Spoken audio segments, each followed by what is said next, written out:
Olá você amigo, olá você amiga, seja muito bem-vindo ao podcast do Viva com Sobriedade. O meu nome é Patrick Wenning e sabendo que você está aqui, eu garanto que eu tenho uma boa noção de quão profunda e quão desesperadora pode ser a sua situação. E já lhe digo de antemão que não importa onde você esteja, não importa o quão fundo você está dentro do poço, não importa o quão grandes sejam as suas dificuldades, o seu nível de entrega para o vício, eu lhe garanto que existe uma saída. E a saída é você mudar a sua mentalidade, não somente parar de beber, fazer diferente de tudo que você já fez até hoje, porque mudando o comportamento a partir da mudança da mentalidade, do nosso mindset, é possível se reestruturar e reconquistar tudo aquilo que você perdeu e muito mais, conquistar tudo que você nunca imaginou que poderia ser conquistado.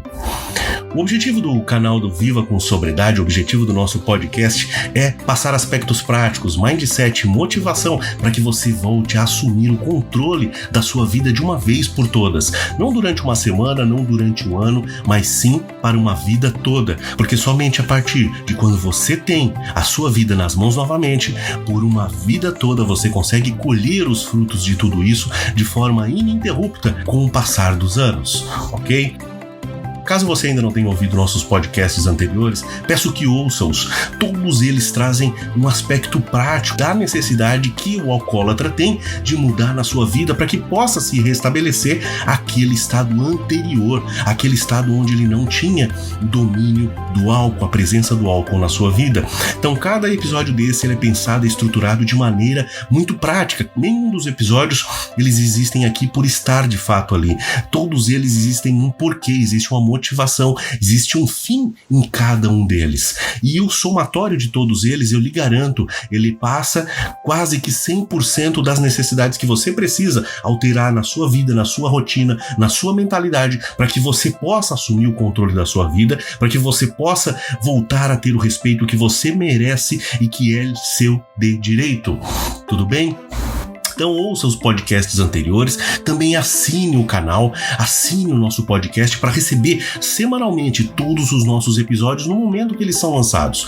E essa assinatura ela é gratuita e sempre será, ok? Esses ensinamentos que eu passo, eles não são ensinamentos para vender, são ensinamentos para ajudar as pessoas. São coisas que eu fiz ao longo dos anos, são coisas que eu percebi depois de muito errar, que realmente dão certo, que elas mudam a estrutura da nossa cabeça, elas mudam a nossa reprogramação cerebral de forma, de fato, a eu conseguir me manter na sobriedade por muito tempo, quiçá, talvez, e se Deus quiser, uma vida toda, ok?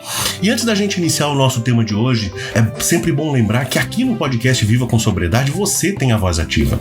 Então você pode mandar para nós uma mensagem de suporte, pode mandar para nós como que você se encontra hoje, pode ser uma mensagem motivacional, pode ser um desabafo, mas aqui você tem a voz ativa, tudo bem? Então você pode mandar um áudio de até 2 minutos para o WhatsApp 67 99 124 5362, repetindo 67 99 124 5362. A sua participação será muito bem-vinda e ela pode estar inserida no nosso próximo episódio do podcast. Vai ser um prazer receber a sua mensagem e eu respondo cada uma delas de forma individual e particular. Tudo bem? E o nosso tema de hoje é: você precisa assumir o compromisso. Esse tema, ele, assim como os outros, ele é realmente importante. Por quê? Se você já passou pelo episódio de parar de beber durante algum período e retornar ao vício, significa que você não assumiu o compromisso.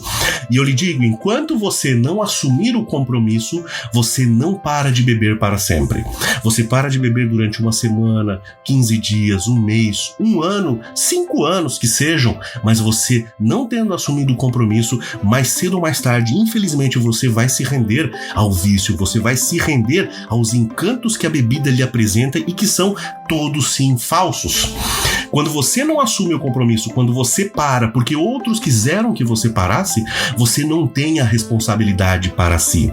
Inclusive, você mostra somente por atos que você está longe da bebida, só que a sua cabeça mantém-se ligada na bebida, mantém-se ligado naquela vida que um dia talvez já se mostrou boêmia, já se apresentou como boêmia para você.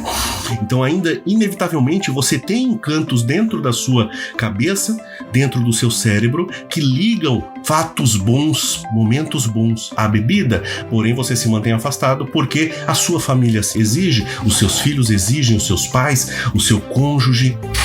Então, você está afastado porque outros querem. Porque você passa também muito tempo pensando como que você pode convencer essas pessoas de que você pode retornar ao álcool, porque agora você já está alinhado com o álcool, já está curado do alcoolismo e poderia beber socialmente. Eu sei que se você ainda não utilizou essa desculpa, infelizmente você ainda vai tentar utilizar.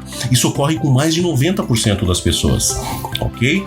Existe aquela falsa sensação de que eu posso voltar a beber se eu fizer tudo diferente. Só que a gente não consegue fazer diferente porque o álcool ele desperta em nós um vício que é uma doença, né? É como a gente dar para uma pessoa que não tem a possibilidade de degradar o açúcar para ela. Ela não vai conseguir degradar aquilo ali, ela não vai conseguir processar aquilo ali de forma adequada. Da mesma maneira, nós que somos alcoolistas não conseguimos processar de maneira adequada o álcool. E esse processo ele é muito mais problemático do que o diabetes. A gente não consegue processar, inclusive, emocionalmente, mentalmente. Por isso que o álcool é uma doença que, mais do que fisicamente, ele nos afeta espiritualmente, ele nos afeta psiquicamente. Então, o nosso grande maior vício ele é psíquico. A gente tem umas amarras muito grandes ligadas ao álcool. Essas amarras, elas não sumiram quando a gente parou de beber. Elas já estão ali ainda, mas a gente tem o controle delas. A gente sabe quão frouxas elas podem ficar e quão apertadas elas podem ser. Então a gente controla, são elas. Tudo bem? Então, a gente fica durante muito tempo afastado do álcool, e eu me mantive afastado do álcool por mais de 10 vezes. Vezes de uma semana, vezes de um mês, vezes de mais de ano afastado do álcool. Por quê? Porque outras pessoas queriam que eu me mantivesse afastado do álcool. Eu não queria, mas o meu comportamento e as minhas atitudes faziam com que outras pessoas que conviviam comigo sugerissem no começo e depois apertassem dizendo: a gente não vive mais com você, caso você continue assim. Então a gente se sentia pressionado de forma externa, e sentindo-se pressionado de forma externa, a gente cedia, a gente abria mão. Não, então eu paro de beber, né? Então chegavam vezes que eu parei de beber durante meses, durante anos, e fiquei realmente longe da bebida. Algumas delas, as pessoas achavam que eu estava longe da bebida, porque eu ainda tentava mascarar o fato de eu beber. Então eu bebia escondido, né? Eu bebia escondido, fazia o uso um pouco menor, porém mais constante. Em vez de então beber lá litros e litros durante um dia, eu bebia um pouco menos durante vários dias.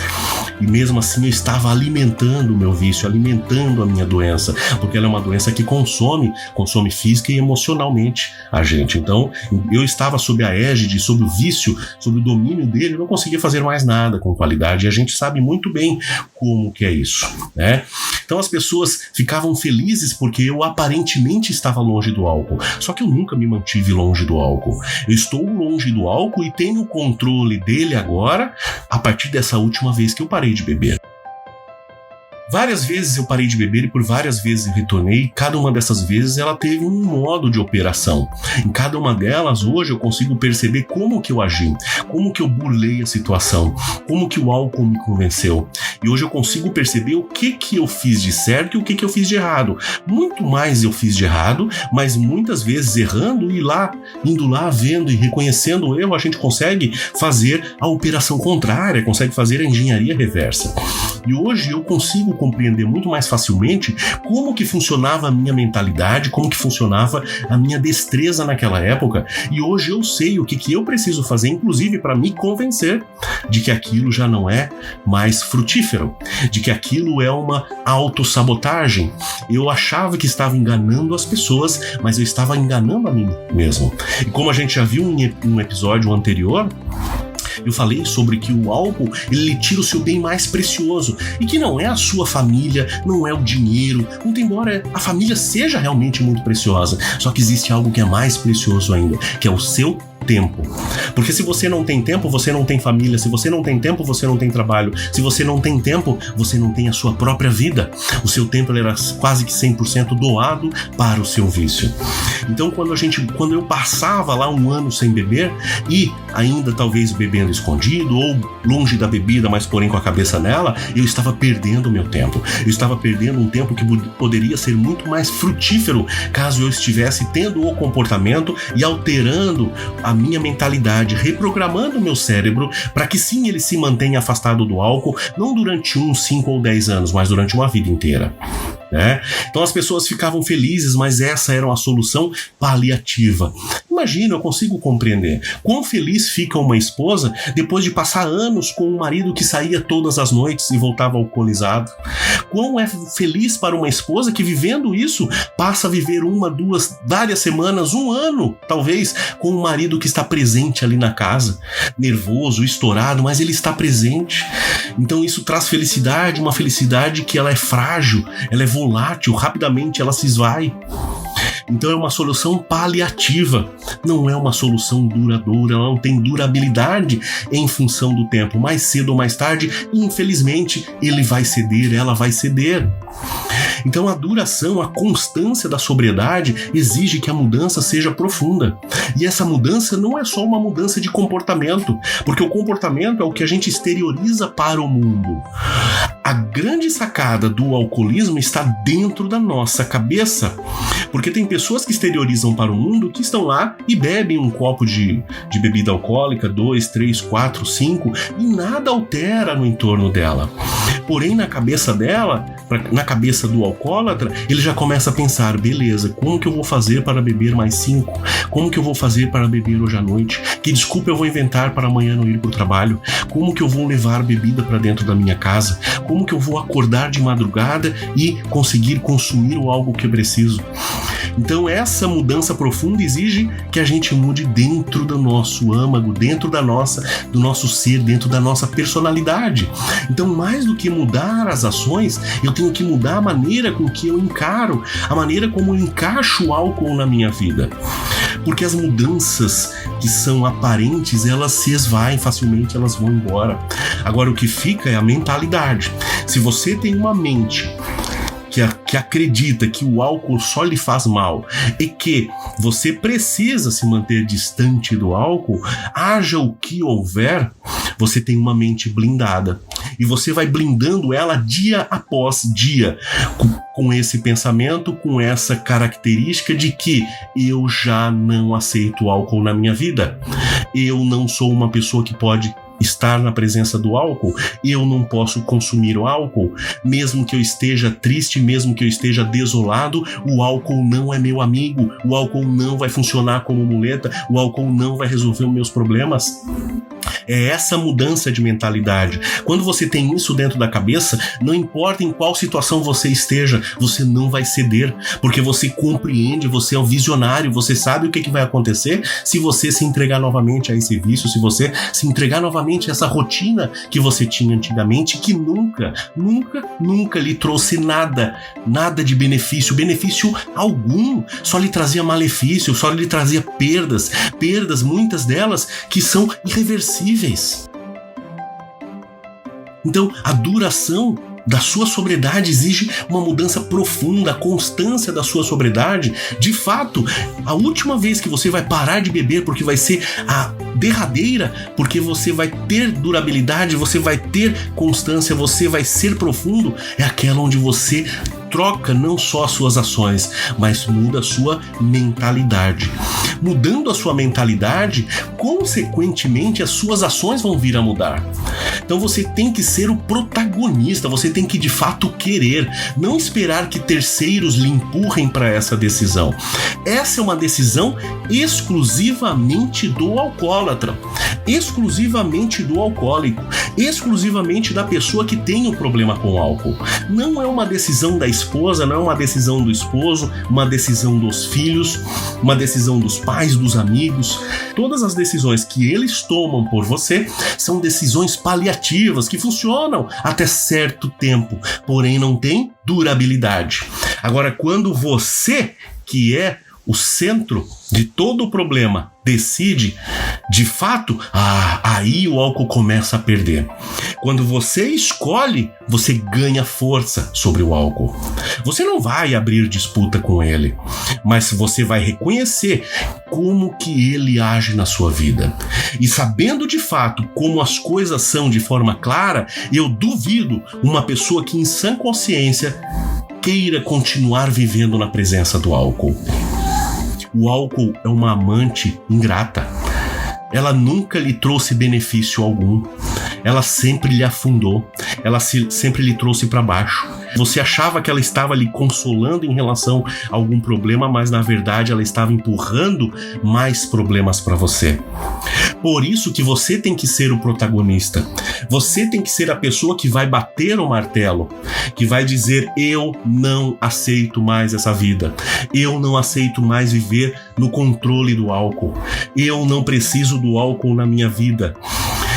Fazendo isso, você vai começar a ter um autoconhecimento, e o autoconhecimento ele é importantíssimo para que a sua recuperação seja constante, gradativa. Ela é lenta, sim, porém ela é duradoura. Porque tendo o autoconhecimento a partir desse protagonismo, você vai reconhecer muito mais claramente tudo aquilo que o álcool embaçava na sua visão, tudo aquilo que ele deixava enegrecido para que você não conseguisse perceber. Todas as mazelas, todos os problemas, todas as dificuldades, todas as mentiras que você criava para si mesmo, elas vão ser desmascaradas. Você vai começar a imaginar como que foi enganado durante tantos anos, como que foi enganado durante tanto tempo, como que se deixou entregar a sua vida, que é algo importantíssimo que Deus lhe deu para viver da melhor maneira, como que se deixou entregar esse seu bem maior para o álcool. Não é à toa, pessoal, que o primeiro passo dos Alcoólicos Anônimos é que a gente assuma que é impotente. Por quê? Eu só assumo que eu sou impotente quando eu requeiro o meu autoconhecimento. Somente se eu colocar o primeiro mandamento de A, o primeiro passo de A, mentalizar ele, decorar ele, como a gente decorava a tabuada, que a gente não sabia para quê, nem por onde, nem como, mas a gente decorava. Se você faz dessa maneira, está errado. Agora, se você realmente pensa e absorve aquilo no sentido que deve ser, que é o do autoconhecimento, se autoconhecer, se autodenominar impotente, você está tendo sim o primeiro passo. Por isso que é o primeiro passo. Porque o primeiro passo é o primeiro passo do protagonismo. Você tem que ser o protagonista. Então, quando você diz, eu sou impotente, não é a sua esposa, o seu esposo, os seus filhos, o seu patrão que está dizendo que você é impotente.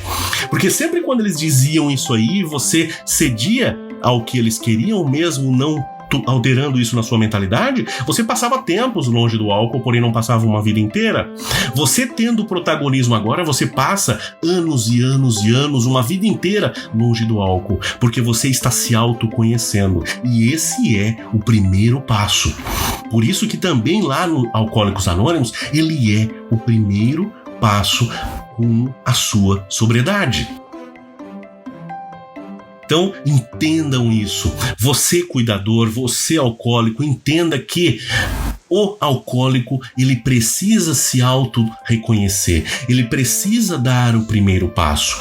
O papel do cuidador, das pessoas que dão conselho, que orientam, que querem com muito amor a sobriedade daquele ente querido, daquele amigo, não é o de pressionar, mas sim o de esclarecer, para que ele tenha sim o autoconhecimento, ele dê o primeiro passo como protagonista, ele dizer, não, realmente, eu não aceito mais, eu não quero mais. Somente e somente dessa maneira a sua sobriedade ela pode ser duradoura e durar uma vida inteira colhendo os frutos dessa decisão. Porém, também eu lhe digo, é uma vida inteira, todos os dias, você sendo o protagonista da sua vida, não deixando que terceiros influenciem na sua vida.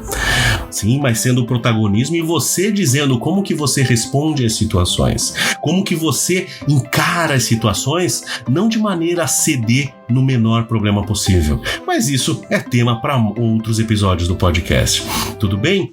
Então, eu espero que vocês tenham gostado, eu espero que compreendam que o alcoólico, ele precisa ser o protagonista da sua vida, ele precisa assumir o compromisso e ninguém pode mais assumir o compromisso por ele. Esse compromisso, ele é particular, ele tem DNA e é o DNA da pessoa que realmente tem o problema, que é o centro do problema, que tem o vício em álcool, que tem a doença. Tudo bem? Então, mais do que compreendido, gostado desse podcast, peço que coloque em prática. Você pode ouvi-lo quantas vezes for necessário, pode fazer anotações, pode parar depois de ouvir esses episódios. Eu recomendo que façam isso e pensem, anotem, verifiquem como que isso se aplica à vida de vocês. Tá ok? Verifiquem como que isso se aplica à vida de vocês e como que isso pode melhorar a sua rotina na sobriedade. Ou caso você que ainda não tenha sobriedade, como que isso pode influenciar para que você sim recupere a sua sobriedade de maneira constante, ok? E reiterando, caso não tenha ouvido os episódios anteriores, ouçam os episódios anteriores. Todos eles juntos vão formando uma teia, um tecido muito grande, que é um tecido da sobriedade. Você vai vestir esse tecido, eu tenho certeza, nunca mais vai querer ficar longe dele. E se inscrevam para receber as notificações de novos episódios. Temos toda semana novos episódios do podcast. E também siga-nos nas redes sociais, no Facebook, no Instagram e no YouTube. Juntando todas essas áreas, nós temos conteúdo novo todos os dias da semana. Então, todos os dias existe uma palavra de motivação para que você se mantenha em sobriedade. Em todas essas redes sociais você nos encontra como Viva com Sobriedade. Tudo bem? Então, por hoje era só, pessoal. Um grande abraço e fiquem com Deus.